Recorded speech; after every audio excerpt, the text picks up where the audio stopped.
Oi, pessoal, tudo bem? Eu sou o Ricardo Machado. Sejam bem-vindos e bem-vindas a mais um episódio do Por Dentro do PL das Velocidades Seguras. E hoje a gente vai falar de uma coisa que algumas organizações apoiadoras do nosso PL lá atrás estavam com algumas dúvidas, né?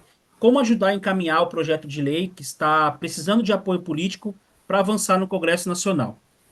O que percebemos durante o mapeamento que foi feito no ano passado com as organizações apoiadoras é que muitas realizam ações na esfera municipal, né? A atuação delas são nas suas respectivas cidades e como que ela pode ajudar, né, o andamento do PL nessas conversas com a prefeitura, sendo que o PL é uma proposta federal. E aí que vem a grande questão. Como diferenciar as esferas de poder e entender que, embora a ação local seja importante, esse desafio nosso, ele, né, a batalha principal está em Brasília. E aí, para a conversa de hoje, temos duas convidadas, a Daniele Hoppe, que é gerente de mobilidade ativa no Instituto de Políticas de Transporte e Desenvolvimento, o ITDP Brasil. Seja muito bem-vinda, Daniele. E, Obrigada. e está aqui com a gente também a Vivian Garelli, que é cicloativista da cidade de Niterói, né, no Rio de Janeiro, e que faz parte da UCB, União de Ciclistas do Brasil, que é uma das organizações que trabalham junto com a sociedade nesse desapensamento do PL, e também faz parte da rede Bike Anjo. Bem-vinda, Vivi. Obrigada. E só para lembrar uma coisa que a gente falou aqui, lá no primeiro episódio que a gente gravou, que foi com a Aline Cavalcante e com o Eduardo, que nesse episódio a gente falou sobre 17 mil vidas que poderiam ser salvas com o PL sendo aprovado, né? Um PL visando segurança viária. E que esse número ele é o suficiente para encher um estádio semelhante ao da Vila Belmiro que fica em Santos, né, o estádio do Santos. E o amigo Eduardo ele bem lembrou que naquele episódio que a gente não podia deixar essa estatística crescer, né, virar um Maracanã lotado. Então acho que essa é a batalha do Campeonato Brasileiro quando você está pensando, né, nessa atuação do PL, que não é um campeonato estadual, ele é algo que está lidando com as regras que afetam todo o país, né? Então, para a gente entender nesse primeiro momento aqui qual que é a diferenciação dessas esferas de poder, né?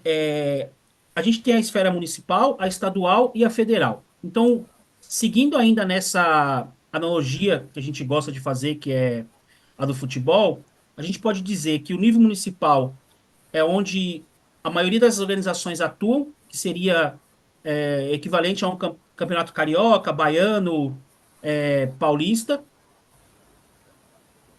que é o local mais próximo que a gente tem de atuação. E na esfera federal, né, que é onde o PL das velocidades seguras, o 2789, está hoje, é como o Campeonato Brasileiro. É outra dimensão, outra escala. Não é isso, Daniele? É isso mesmo, Ricardo. Então, acho que no Brasil o sistema legal ele começa com a Constituição Federal, que é a lei fundamental, né, do país e está acima de todas as outras. Ela foi publicada em 88, depois do fim da ditadura militar, e foi um passo importante, né, para a volta à democracia. E aí, na esteira dessa nova Constituição, tem uma série de outras regras nacionais que foram discutidas e foram publicadas, né, que são equivalentes às regras do Campeonato Brasileiro. E um desses regramentos nacionais é o Código de Trânsito Brasileiro, que é o CTB, que ele foi publicado em 97. E a função do CTB ela é estabelecer normas gerais para o trânsito funcionar de forma unificada no Brasil, para que a gente possa ir de um estado para o outro e saber o que significa as placas, por exemplo. Tá?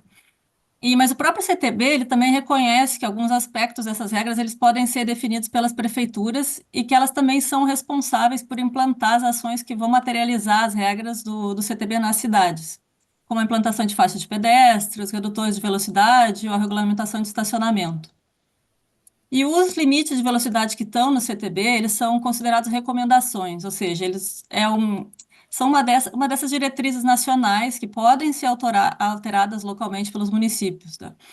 Mas nesses quase 30 anos, desde que o CTB foi publicado, os estudos de segurança viária e segurança no trânsito, eles evoluíram muito, né? E hoje a gente sabe que as recomendações de limite de velocidade do CTB estão defasadas e elas precisam ser diminuídas para não ultrapassar os 50 quilômetros por hora em áreas urbanas, que é a recomendação da OMS, Organização Mundial da Saúde. E mesmo assim, acho que a grande maioria das prefeituras prefere seguir o que está no CTB ao invés de adaptar as velocidades localmente.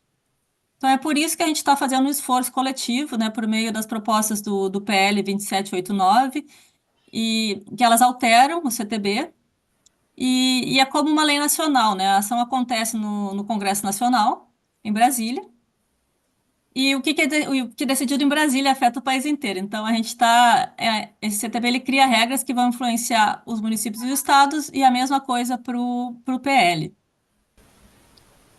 Exato, assim, o Daniele, e obrigado pela sua explicação. Então, assim, para a gente entender, algumas prefeituras, né, que já têm o trânsito municipalizado, vamos dizer assim, elas podem já trabalhar, mesmo sem uma alteração no Código de Trânsito. A gente tem o exemplo de Fortaleza, o exemplo de São Paulo, que já foi feito isso, e de outras cidades, mas que elas podem readequar, né, as velocidades das vias urbanas, respeitando os limites que tem no CTB, né, que são as regras federais. Mas o que a gente está falando, quando a gente trata do PL, é que é justamente uma mudança na legislação nacional, que vai impactar de todo o país. Então, se a gente muda as regras do jogo, né, num campeonato, ela vai valer para o estadual e para o brasileiro automaticamente. Então, algumas cidades, né, seria interessante que as cidades já fizessem essa atuação, né, de readequar as velocidades, o redesenho viário, pensando em segurança viária, mas que o mais importante para a gente também é que o CTB seja alterado para que todas as cidades implementem velocidades que dialoguem, né, com a velocidade segura, com a vida humana. E agora pensando um pouco em mobilização e participação, né, pensando nessa atuação local, para quem está em casa e quer saber como ajudar com o PL, primeiramente, você não precisa ir até Brasília para fazer, né, a sua necessidade ser ouvida, a sua voz ser ouvida. Muitos deputados federais que hoje trabalham em Brasília, né, durante a semana eles trabalham em Brasília, mas nos finais de semana, em alguns dias da semana, eles voltam para suas bases, enfim, suas casas, suas cidades. Ou seja, esse diálogo pode ser aberto localmente com o deputado que está atuando, né, de forma federal, né?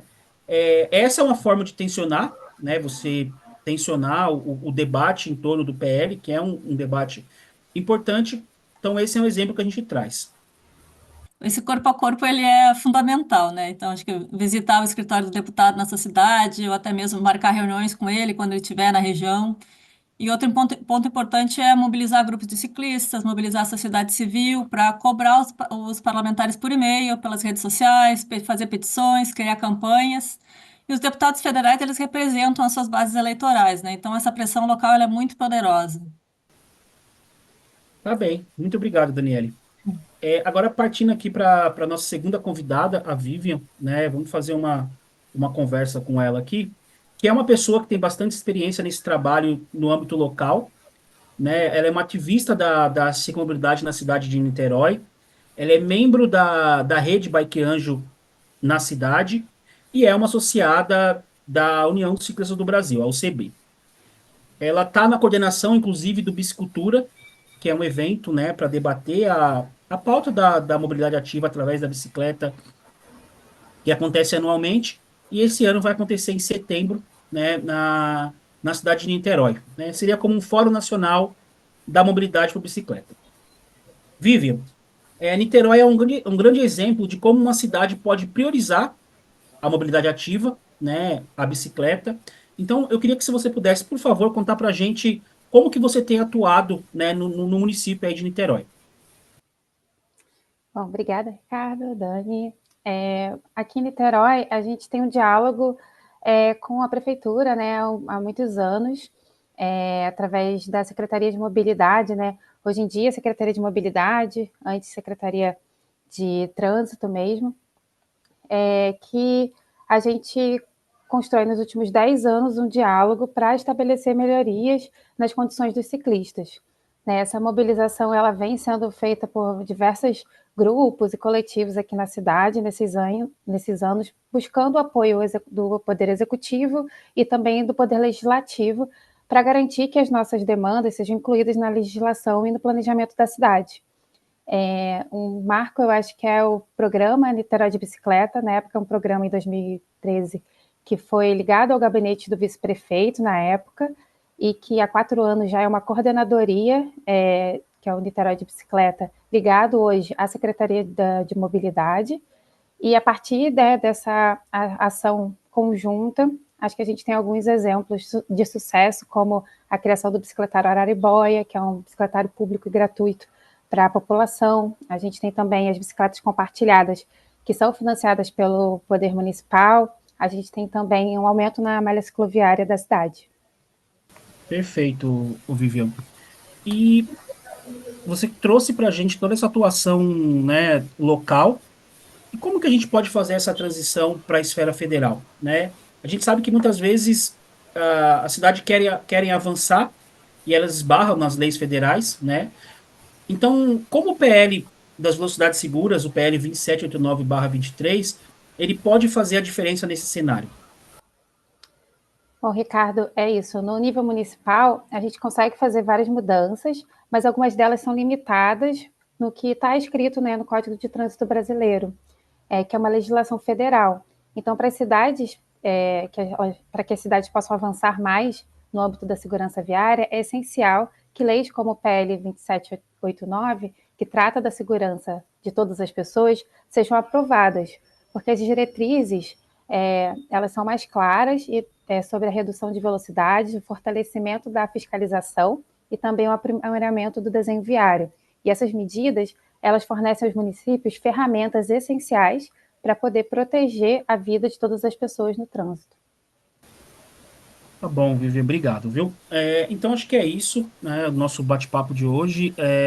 A gente viu que, embora seja importante, né, essa atuação local, a gente pode começar a salvar vidas com essa readequação de velocidades nos municípios, um redesenho viário, com incentivo da bicicleta, né, conectada ao transporte público, como a Vivian bem trouxe aqui, mas que o que a gente tem jogado, né, quando a gente está atuando no PL, é o Campeonato Brasileiro, né, porque ele vai aí de fato impactar o Brasil inteiro e a alteração vai ser em todo o país. Né? Então, a gente está falando de mudar as regras do jogo, que é o Código de Trânsito Brasileiro, para que toda cidade jogue e atue da mesma maneira e com mais segurança, que é o nosso principal foco, né? Então, o que a gente gostaria de pedir para quem está assistindo, para as organizações que são parceiras ou que querem atuar, né, nesse desapensamento do PL, é que converse com seus deputados, suas deputadas e pressione. Né? A gente pode junto fazer com que esse Congresso avance aliás, que esse PL avance no Congresso Nacional e ajude a salvar milhares de vidas no país que hoje vive uma epidemia no trânsito, a gente pode dizer assim, né?